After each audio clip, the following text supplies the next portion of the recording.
Hello student, how are you? Hope all are well.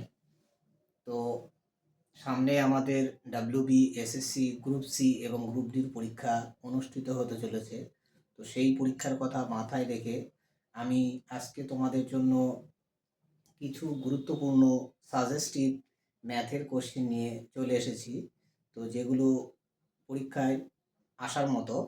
তো চলো ভিডিওটি শুরু করি। তো প্রথম কোশ্চেন,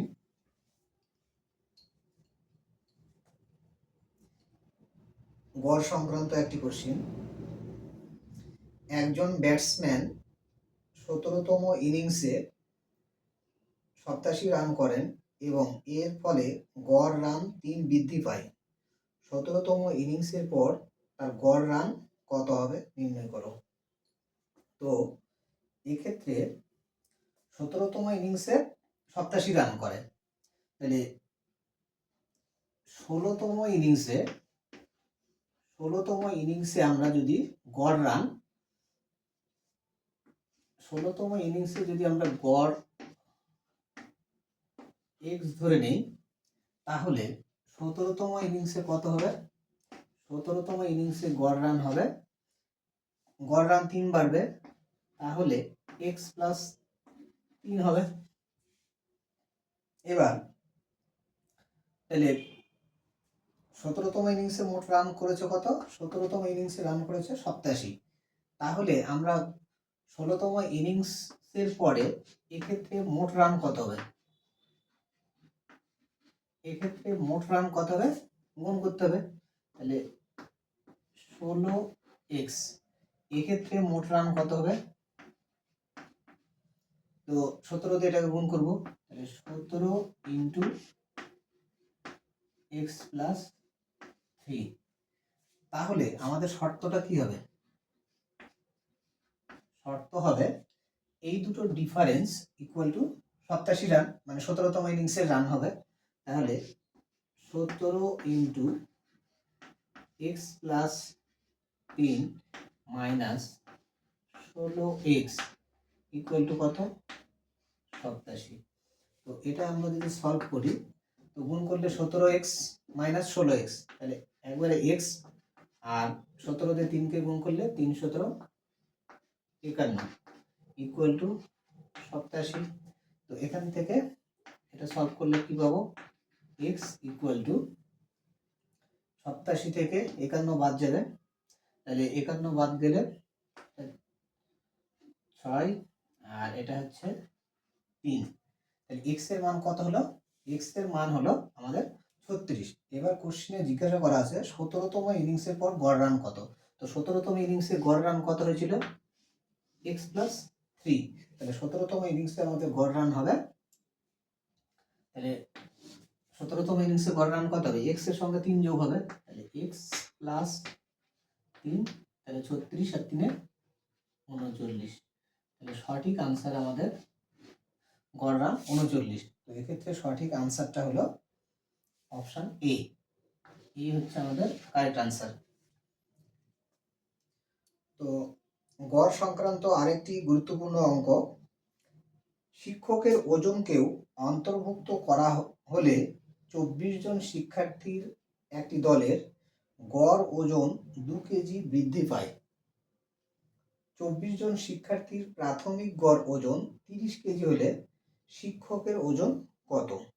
এটা খুব গুরুত্বপূর্ণ অঙ্ক। তো কিভাবে করব দেখো, তো নতুন শিক্ষকের ওজন কত হবে, এই টাইপের অঙ্ক আমাদের মনে রাখতে হবে। নতুন শিক্ষকের ওজন কত হবে, আমি টিচার লিখলাম, নতুন টিচারের ওজন কত হবে। তো এক্ষেত্রে দেখো, আগে যা গড় ছিল, তো টিচার যদি দলে যোগ দেয় তাহলে গড় কত বৃদ্ধি পেল। তাহলে বৃদ্ধি পেলে এক্ষেত্রে আমাদের শর্টকাটে কিভাবে করতে হয়, তো আগের যে গড় ছিল, আগের গড় কত ছিল? 30 ছিল, আগের গড় ছিল 30। তাহলে আগের গড় প্লাস, এবার হচ্ছে গড় কত করে বৃদ্ধি পেয়েছে?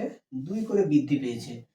তাহলে গড় বৃদ্ধি পেয়েছে 2 করে, এক্ষেত্রে দেখো আগে 24 জন ছিল, আগে স্টুডেন্ট ছিল 24 জন। তো সেক্ষেত্রে টিচার যদি যোগ দেয় তাহলে টিচার যোগ দিলে কত হবে? টিচার যোগ দিলে মোট মোট কতজন হবে? 25 জন হবে। তাহলে এক্ষেত্রে আমাদের করতে হবে কি, তাহলে টিচার নতুন টিচারের ওজন কত হবে? আগের গড় প্লাস যত বৃদ্ধি পাবে, যদি বৃদ্ধি পায় তাহলে অবশ্যই প্লাস করব, যদি কমে যায় তাহলে মাইনাস করব। তাহলে নতুন জনসংখ্যা কত হলো? 25, তাহলে ইন্টু 25। তো এইবার এটা কত হবে? তো এক্ষেত্রে এটা 30 আর এটা হচ্ছে 50, 30 50 আমাদের 80। তাহলে নতুন টিচারের ওজন কত হবে? নতুন টিচারের ওজন 80 কেজি। তো এক্ষেত্রে আমাদের সঠিক আনসারটা হলো অপশন সি। তো কারেক্ট আনসার অপশন সি। তো আশা করি ভিডিওটি দেখে অঙ্কটা বুঝতে পারলে তোমরা। তো আমি প্রতিটি অঙ্ক ধীরে ধীরে বলছি এই কারণে, যাতে এই টাইপের অঙ্ক তোমরা হচ্ছে সহজে নিয়মটা রপ্ত করতে পারো, এবং পরীক্ষায় যদি এই টাইপের অঙ্ক আসে তাহলে খুব সহজে যেন করতে পারো। সময় কার্য সংক্রান্ত চ্যাপ্টারের কতগুলো গুরুত্বপূর্ণ অঙ্ক। তো প্রথম অঙ্ক, মোহন এবং রমেশ একসাথে 15 দিনে একটি কাজ শেষ করতে পারে। মোহন রমেশের চেয়ে 50% দক্ষ। কাজটি সম্পন্ন করতে একা মোহন যে সময় নিয়েছিল তা হলো কত? তো এক্ষেত্রে দুজন ব্যক্তি রয়েছে, মোহন এবং রমেশ। তো আমাদের করতে হবে কি, দেখো মোহন আর হচ্ছে রমেশ। তো এক্ষেত্রে প্রথমে কাজ, তো দেখো কোশ্চেনে বলা আছে মোহন রমেশের চেয়ে 50% দক্ষ।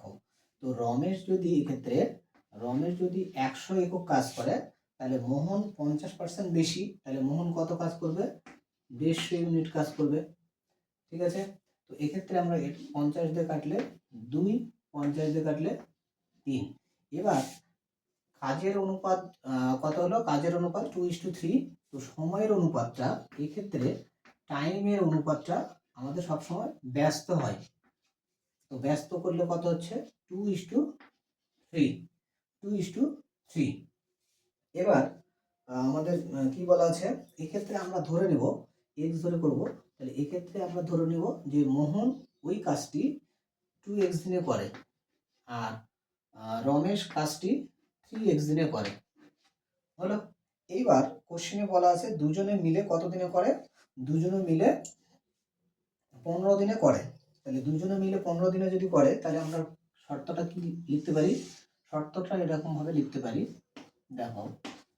তো মোহন একদিনে কত করে? মোহন একদিনে করবে 1/2x। রমেশ একদিনে কত করবে? 1/3x। এবার তাহলে দুজনের একদিনের কাজ হলো। এবার দুজনে একসঙ্গে বলা আছে কত? 15 দিনে কাজ করে। তাহলে 15 দিনে কত করবে? 1/15 অংশ। তো এইটা আমরা হচ্ছে সলভ করব। তো লসাগু কত হবে? লসাগু হচ্ছে 6x হবে। তো এটা দিয়ে ভাগ করলে 3, আর এটা দিয়ে 3 উপরে গুণ, একের সঙ্গে গুণ করলে 3 হচ্ছে, এটা 3, আর এটাতে ভাগ করলে 2, 2 × 1 2। তাহলে এক্ষেত্রে 1/15। তো এইটা এবার হচ্ছে সলভ করতে হবে। তাহলে সলভ করলে কত হবে? দেখো 6x = 15 গুণ, এটা যোগ করলে 5, 15 × 5। এবার হচ্ছে 3 দিয়ে যদি কাটাকাটি করি, আমি 3 দিয়ে কাটলে 2, 3 দিয়ে কাটলে এটা 5। তাহলে এক্ষেত্রে x = কত হলো? x = হয়ে গেল তাহলে 25/2।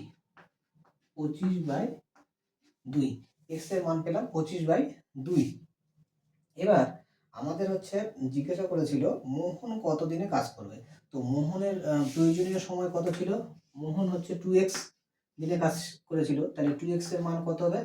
x এর মান যদি 25/2 হয়, তাহলে 2x এর মান কত হবে? এখানে 2 দিয়ে গুণ করলে 25 হয়ে যাবে। তাহলে 25 দিন। তাহলে মোহন কাজটি 25 দিনে করবে। তাহলে এক্ষেত্রে আমাদের সঠিক আনসারটা হচ্ছে অপশন সি। তাহলে রাইট আনসার অপশন সি। আশা করি বুঝতে পারলে তোমরা।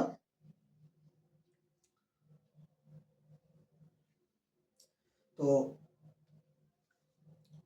ভিডিওটি যদি তোমাদের পরীক্ষার উপযোগী মনে হয় এবং তাতে তোমরা যদি উপকৃত হও, তাহলে ভিডিওটিতে একটি লাইক করবে এবং ভিডিওটি তোমাদের বন্ধু বান্ধবদের মধ্যে শেয়ার করবে এবং আমার চ্যানেলটি সাবস্ক্রাইব করবে।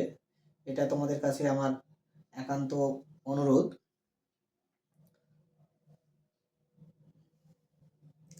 তো দেখো, ঠিক এইরকম অঙ্ক আরেকটি রয়েছে। তো এই অঙ্কটা তোমাদের জন্য আমি হোমওয়ার্ক হিসাবে রাখবো। তো এইটা তোমরা উত্তরটা করে কমেন্ট সেকশনে অবশ্যই লিখবে। তো কোশ্চিনটা আমি আর পড়লাম না, তোমরা কোশ্চিনটার উত্তর অবশ্যই করে জানাবা। সময় কার্য সংক্রান্ত চ্যাপ্টারের আরেকটি মোস্ট ইম্পর্টেন্ট অঙ্ক। তো কি বলা আছে, এ একটি কাজ 4 দিনে করতে পারে, বি 8 দিনে করতে পারে। যদি তারা এ কে দিয়ে কাজটি শুরু করে এবং পর্যায়ক্রমে একদিন করে কাজ করে, তাহলে কত দিনে কাজটি শেষ হবে। তো দেখো, পর্যায়ক্রমে কাজ করা বা পালা করে কাজ করলে সেক্ষেত্রে আমাদের একটু বিশেষভাবে করতে হয়। অর্থাৎ প্রথম দিন এ করবে, তারপরের দিন বি করবে।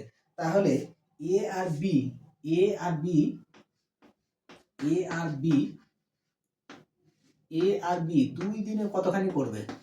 দেখো, 2 দিনে কত করবে। তাহলে এ একদিনে করে 1/4 অংশ, আর বি একদিনে করবে কত 1/8 অংশ।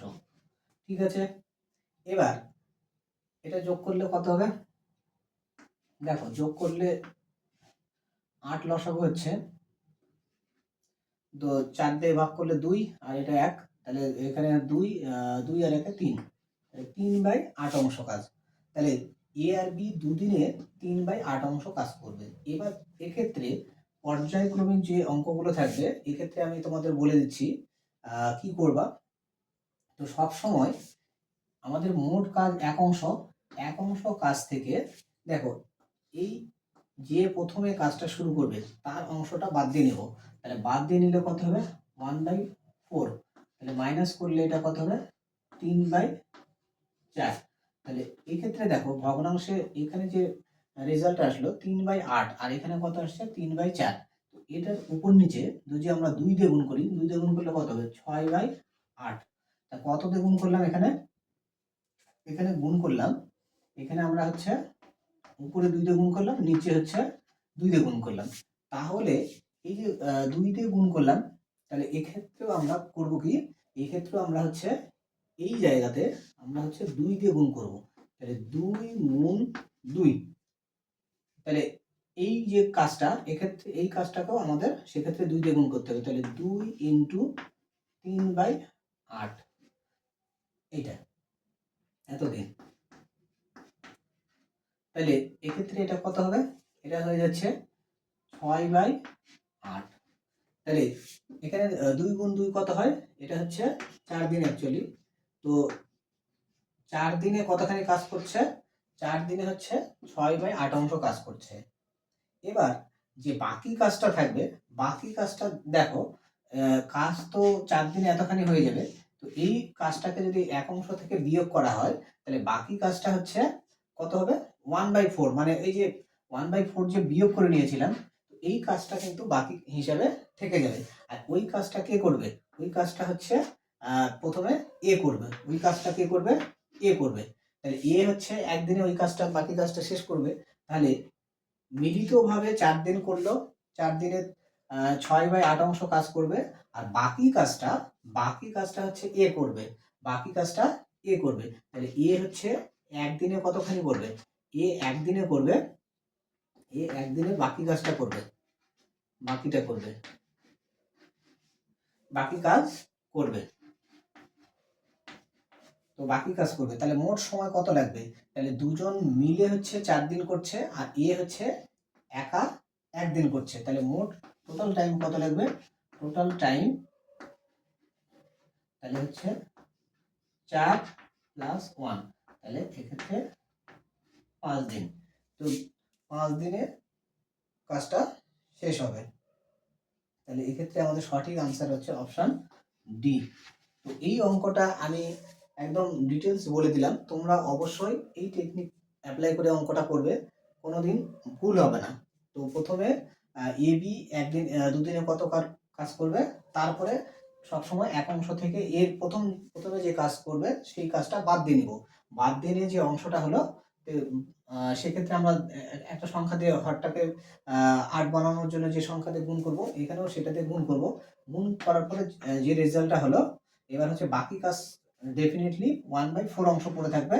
এই অংশ কাজ যে প্রথমে স্টার্ট করবে কাজটা সে করবে, সে একদিনে সেই অংশটা করে নেবে। তাহলে মিলিতভাবে 4 দিনে করবে, আর এ হচ্ছে একা একদিন করবে শেষ কাজটা। তাহলে মোট হচ্ছে 5 দিনে কাজটা শেষ হবে। তো ভিডিওটি সম্পূর্ণ দেখার জন্য অসংখ্য ধন্যবাদ। ভিডিওটি যদি তোমাদের ভালো লাগে, পরীক্ষার উপযোগী মনে হয়, তাহলে ভিডিওটিতে লাইক করবে এবং তোমাদের আশেপাশের বন্ধু বান্ধবদের মধ্যে ভিডিওটি শেয়ার করবে এবং আমার চ্যানেলটি সাবস্ক্রাইব করবে। এরকম প্রতিদিন বিভিন্ন গুরুত্বপূর্ণ অঙ্কের সমাধান সহজ পদ্ধতিতে কিভাবে করা যায় তা শেখার জন্য। দেখো, সময় দূরত্ব সংক্রান্ত চ্যাপ্টারের একটি খুবই গুরুত্বপূর্ণ অঙ্ক। তো কি বলা আছে, বিপরীত দিক থেকে ছুটে চলা দুটি ট্রেন প্ল্যাটফর্মে দাঁড়িয়ে থাকা একজনকে যথাক্রমে 30 সেকেন্ড এবং 25 সেকেন্ডে অতিক্রম করে এবং তারা 25 সেকেন্ডে একে অপরকে অতিক্রম করে, তাদের গতিবেগের অনুপাত কত হবে? তো এক্ষেত্রে আমাদের গতিবেগের অনুপাত বের করতে হবে। তো কিভাবে করব, দেখো, গতিবেগ আমরা ধরে নেব, গতিবেগ প্রথমটার গতিবেগ ধরে নেব v1, আর দ্বিতীয়টার গতিবেগ আমরা ধরে নেব v2। তো এবার v2 এক্ষেত্রে এককটা কি ধরে নেব, এককটা মিটার পার সেকেন্ড, এটা হচ্ছে মিটার পার সেকেন্ড। তাহলে এটা প্রথমটার গতিবেগ, দ্বিতীয়টার গতিবেগ। এবার যখন একটা ট্রেন একজন ব্যক্তিকে, দাঁড়িয়ে থাকা ব্যক্তিকে অতিক্রম করে, তখন ট্রেন কতখানি পথ যায়, নিজের দৈর্ঘ্যের সমান পথ যায়। তো নিজের দৈর্ঘ্য তাহলে 30 সেকেন্ডে যতখানি যাবে সেটা হচ্ছে ব্যক্তিকে অতিক্রম করতে যে দূরত্ব, সেই দূরত্বের সঙ্গে সমান হবে। তাহলে 30 সেকেন্ডে ট্রেনটা কতখানি যাবে, 30 সেকেন্ডে ট্রেনটা যাবে 30, তোমার হচ্ছে v1 প্রথম ট্রেন যাবে এত, আর দ্বিতীয় ট্রেনটা হচ্ছে ব্যক্তিটাকে অতিক্রম করে 15 সেকেন্ডে। তাহলে দ্বিতীয় ট্রেনটা হচ্ছে 15 সেকেন্ডে কত যাবে, 15 v2 যাবে, 15 v2 যাবে। এক্ষেত্রে তাহলে এটাই কিন্তু 30 সেকেন্ডে যেটা যাবে সেটা হচ্ছে গেলে ব্যক্তিটাকে অতিক্রম করবে, আর ব্যক্তিকে অতিক্রম করা মানে আমরা কি জানি, ট্রেনের দৈর্ঘ্য। তাহলে এইটা হচ্ছে প্রথম ট্রেনের দৈর্ঘ্য, এইটা হচ্ছে প্রথম ট্রেনের দৈর্ঘ্য, আর এইটা হচ্ছে কিন্তু দ্বিতীয় ট্রেনের দৈর্ঘ্য। ঠিক আছে, এইবার যখন ট্রেন দুটো পরস্পরকে অতিক্রম করবে, 25 সেকেন্ডে পরস্পরকে অতিক্রম করবে, তো ট্রেন দুটো যখন পরস্পরকে অতিক্রম করে তখন আমরা কি জানি, ট্রেন দুটো নিজেদের দৈর্ঘ্যের যে যোগফল সেই দূরত্ব অতিক্রম করে। তাহলে নিজেদের দৈর্ঘ্য কত হবে, তাহলে নিজেদের দৈর্ঘ্য 30 v1 আর হচ্ছে 15 v2। তাহলে মোট কত দূরত্ব যাবে, মোট দূরত্ব যাবে তাহলে 30 v1 প্লাস হচ্ছে 15 v2, এই পথ যাবে। এবার এই পথ যেতে তাদের কত সময় লাগে, সময় লাগে 25 সেকেন্ড। এবার আমাদের যে পরিচিত সূত্র S = VT, তো এই সূত্র থেকে আমরা অঙ্কটা করব। এবার দেখো S মানে কত, S হচ্ছে এটা হবে, তাহলে 30 v1 প্লাস 15 v2, আর S মানে এটা এই দূরত্ব, আর V মানে এক্ষেত্রে দেখো যখন ট্রেন দুটো হচ্ছে পরস্পরের দিকে আসবে বিপরীত দিক থেকে, তখন রিলেটিভ ভেলোসিটি কত হয়, রিলেটিভ ভেলোসিটি যোগ হয়। তাহলে রিলেটিভ ভেলোসিটিটা v1 প্লাস v2 হবে। তাহলে এক্ষেত্রে v1 প্লাস v2, এটা কত সময় যাচ্ছে, 25 সেকেন্ডে। তাহলে ইন্টু 25, তাহলে ইন্টু 25। তো এইটা এবার আমাদের হিসাবপত্র করতে হবে। তাহলে কি হবে দেখো, এটা অ্যাকচুয়ালি একবারে করছি। দেখো 25 দিয়ে গুণ করলে 25v1, আর এদিকে কত আছে 30v1। তাহলে 25v1 এদিকে নিয়ে আসলে কত হবে 5v1। আচ্ছা, এদিকে 15v2 আর এদিকে আছে 25v2। তাহলে 15v2 উপর নিয়ে গেলে 10v2। এবার এক্ষেত্রে 5 দিয়ে কাটাকাটি করো, 5 দিয়ে কাটলে এখানে 1 থাকলো, এখানে 2 থাকলো। তাহলে এক্ষেত্রে v1 by v2, v1 by v2 কত হবে, এদিকে 2 থাকলো, তাহলে 2/1, 2/1।